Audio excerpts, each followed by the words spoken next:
All right, hello again. So now we're going to start talking about white blood cells. And, hopefully you can see in this image, one of the things that's kind of cool that I really like about this, first of all, it's not a drawing. This is an actual electron microscope image of red and white blood cells in a blood vessel, which wild, right? Now, one of the things to kind of pick up on in this image, right, so here's this big old blood vessel. We're only seeing like this sort of lower part of it. But you'll notice the red blood cells, there's some here in the middle, in the lumen area, where if you'll kind of notice these white blood cells, they're kind of roly-poly and they're just kind of rolling around the edge, right? And that will be true of white blood cells. They tend not to bounce around in the middle. They tend to roll along the periphery of the blood vessel, so around the walls of the blood vessel. And this will be important because, again, remember their job is going to help, is to help protect your body. They're part of your immune system. So what they're going to end up doing is they're going to squeeze through those blood vessel walls and get to that site of infection. Okay, so they need to be where, they can squeeze through, I guess. So let's just talk about these. So leukocytes, that's another name for white blood cells. Sometimes you'll see me abbreviate them as WBC. They are nucleated, meaning they do have a nucleus. They have all the organelles, all that kind of stuff. However, they do not contain hemoglobin, so even though they are a blood cell, they do not transport any oxygen. That is not their job. Then we have two general categories. We have ones that we consider granular and then agranular. All right, now I'll just hide myself here so you can see this stuff better. Here circled in black are the ones that are considered granular. So here we have eosinophils, basophils, and neutrophils. Maybe it doesn't look that different, but under this you can kind of see there are these different little grains in them, right? And then you have the ones that are considered agranular, and over here encircled in blue. So these are lymphocytes and monocytes. So those are two main categories. All right. So as we had mentioned in an earlier lecture, they are less numerous than red blood cells, and I think we can see that in all these images we've been looking at. You definitely don't see as many white blood cells as you do red blood cells or even platelets. And you don't have to memorize these numbers by any stretch. If you kind of remember back to the red blood cells counts, we were in the millions per microliter of blood. Now we're just in the thousands to 10,000s. Okay, again, you don't have to memorize those numbers. I'm just saying that's just their range. So basically, it breaks down to about 1 white blood cell for every 700 red blood cells. Okay. And mind you, the number of white blood cells will increase if you have an infection or some other kind of disease or some other underlying issue going on. Okay, so the numbers can fluctuate. And in fact, if any of you guys have ever had blood work done, that is one of the things that shows up on blood work are your white blood cell counts. Okay. So just a couple of terms for you. Let's see if I can get my pen to work. Okay, so I have leukocytosis is blank. I don't know if you guys have looked this up already or not. Basically, leukocytosis is a high, and I'm just going to draw an up arrow here, a high white blood cell count, WBC count. I'm so sorry, my handwriting is so bad. So leukocytosis is a high white blood cell count. And again, it's usually indicative of things like microbes, some sort of infection. Sometimes very strenuous, like prolonged strenuous exercise will cause inflammation to occur and will increase certain white blood cell numbers. Not surprisingly, surgery and things like anesthesia will also increase your white blood cell count. Okay. On the other hand, leukopenia is, if I get my pen back, is a low white blood cell count.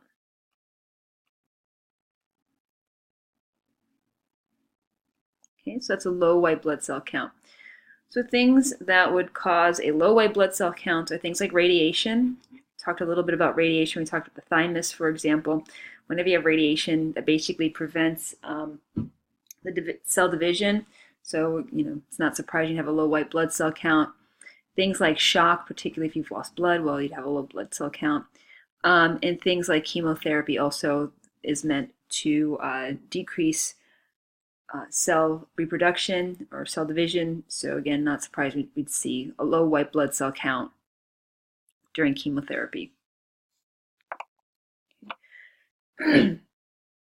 Now, unlike your red blood cells, only about 2%, very little of your actual white blood cells are circulating at any given point in time. Many of them are simply kind of hanging out in lymphatic tissue, and we'll talk a little bit more about lymphatic tissue in a few lectures. But basically, for the most part, the way your immune system is going to work, you do have some of these white blood cells that are going around. They are sort of patrolling your body, if you will, making sure nothing's in your blood.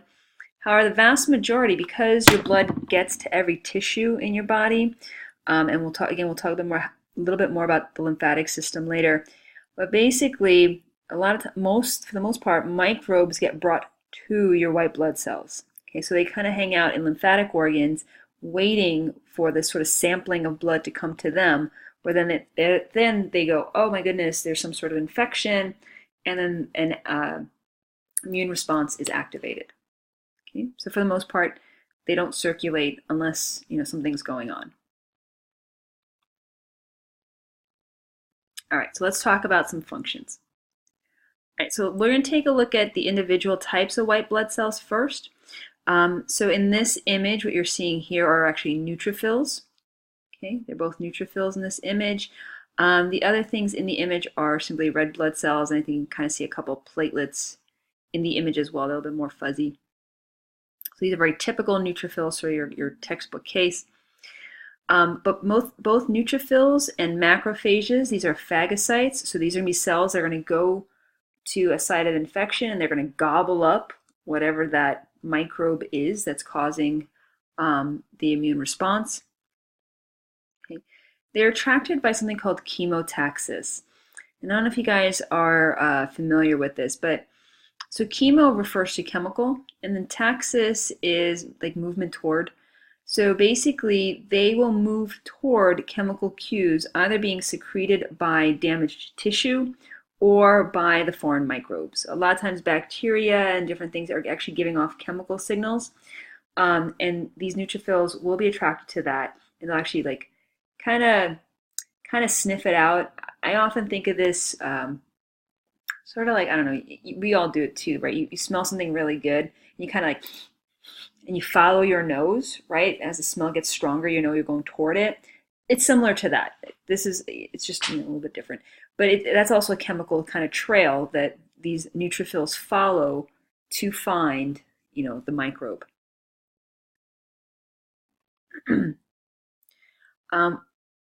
Neutrophils are also the first ones to get to the damaged tissue.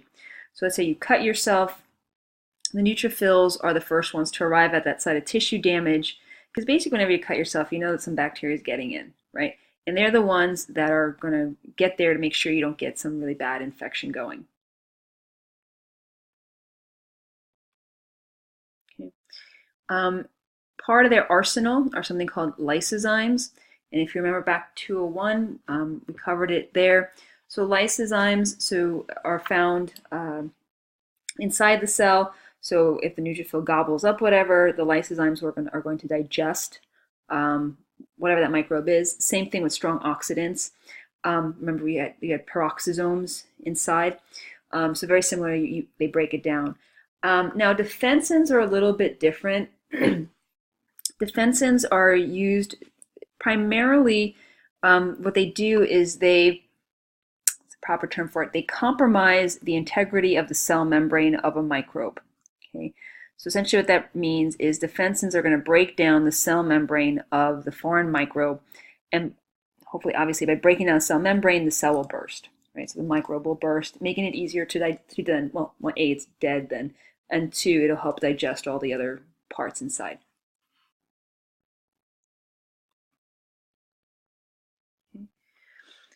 Monocytes, so these take longer to arrive. They're larger. You can see how big one of these monocytes is. It's this one's a very large one.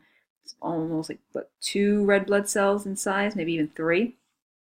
Okay, and so this is a lovely, classic textbook image of a monocyte as well. Anyway, they're larger, so they're going to take a little bit longer to arrive than the neutrophils. So the neutrophils are kind of like your first responders. But anyway, but monocytes, when they arrive in numbers. So there's a lot of them, and they are much larger. And when they differentiate, when they change, they'll actually change sort of their role. They go from their sort of resting state, or I should say their inactive state, which is a monocyte. They enlarge and they turn into macrophages. So now they're actively gobbling things up. So they get to that site after the neutrophils, and if there's anything left to gobble up, they're going to do it. And similarly, they will have all those digestive enzymes inside of them to then help break down the foreign microbe, whatever that might be.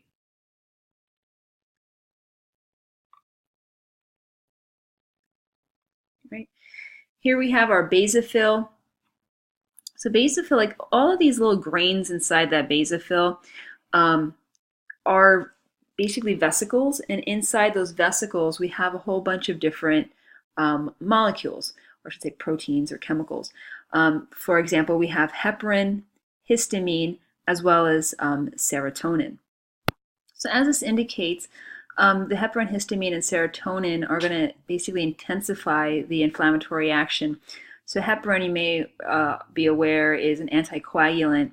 And then histamine, one of the things it's going to do is it's also going to increase the membrane permeability of the blood vessels, which kind of makes sense. That'll, by increasing the permeability of the actual capillaries, it means more white blood cells can leak into the area, again, to help fight off any kind of microbes that, might be trying to gain entry.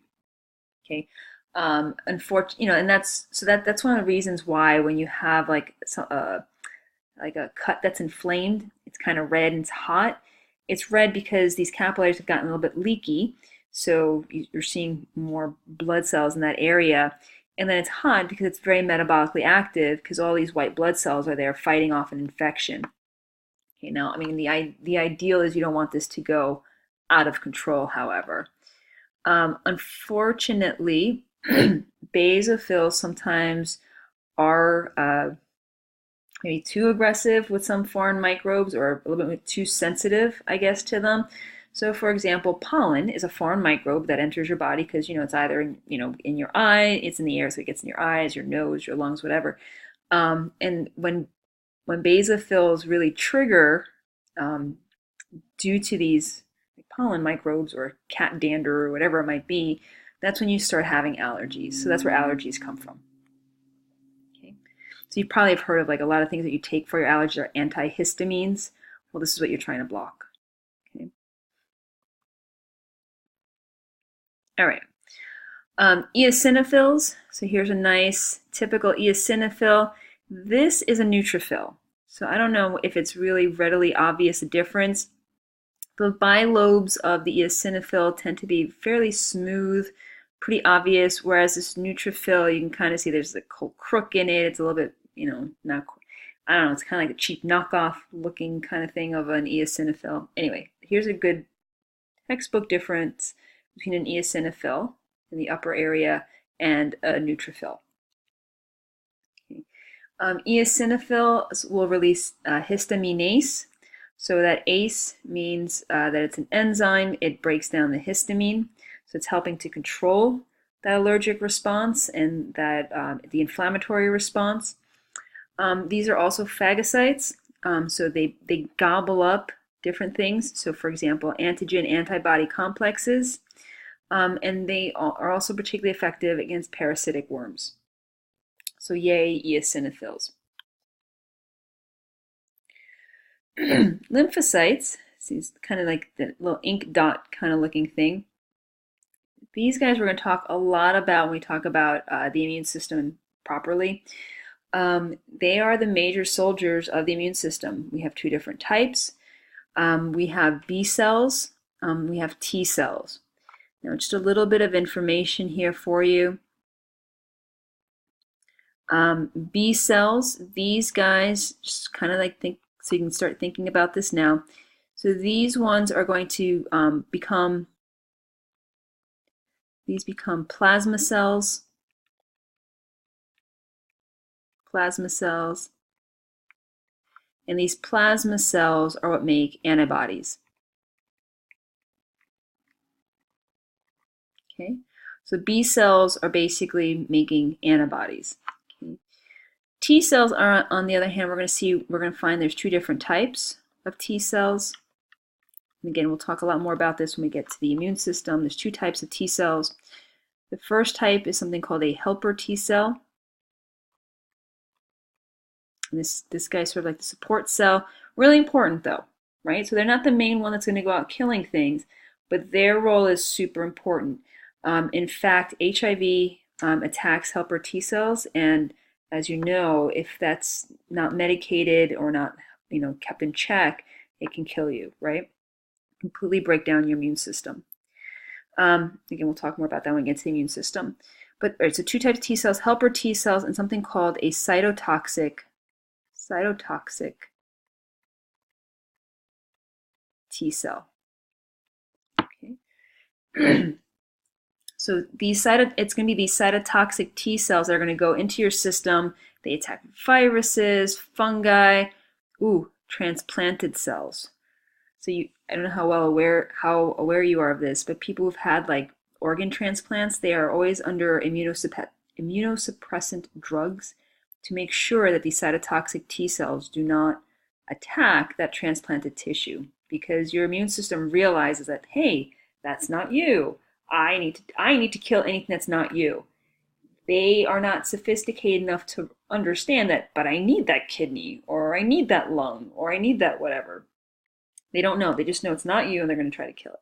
Anyway, so transplanted cells, cancer cells, which, yay. And, they do their best. Obviously, it's not perfect. People still get cancer. They can't kill all types of cancer cells. And some cancer cells are very tricky. They don't recognize them as a bad cell necessarily, so they even attack it. And as well as some bacteria.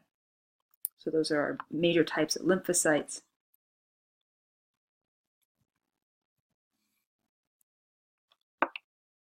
Oops, come on, slide. All right, hold on. And then last but not least, we have something called the natural killer cells that also belong to lymphocytes. And again, we'll talk more about this when we get to the immune system. These guys attack a wide variety of infectious microbes, and again, tumor cells. Okay, so just a little bit of basic knowledge there. All right, I'm actually going to stop this right here because we're already at about 18 minutes. If you have any questions, please let me know, and I'm more than happy to answer them for you. All right, see you next lecture.